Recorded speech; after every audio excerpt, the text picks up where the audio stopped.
Hello and welcome to KMayer's Cybersecurity Daily Brief. Today's update focuses on a new and active phishing campaign, which is using a method known as ClickFix. Here's what you need to know. Attack overview. Attackers are sending targeted emails that prompt users to urgently fix or verify their account. These emails contain a link that leads to a fake login page designed to steal your credentials. Tactics used. The phishing emails are crafted to appear genuine and urgent.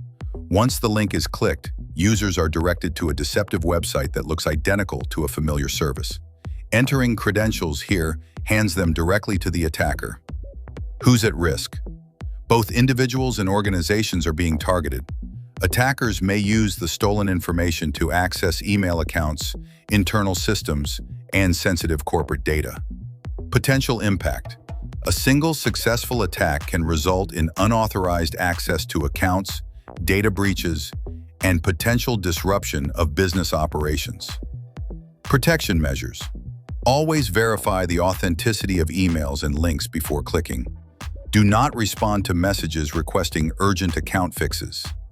Check website URLs carefully before entering login information. Enable two-factor authentication where possible. Report suspicious emails to your security team. If you suspect you've been compromised, change your password immediately. Inform your IT department. Review recent account activity and monitor for further suspicious behavior. Our team is here to help you strengthen your defenses and respond to any security incidents. For more guidance or tailored cybersecurity solutions, contact us at KMayer.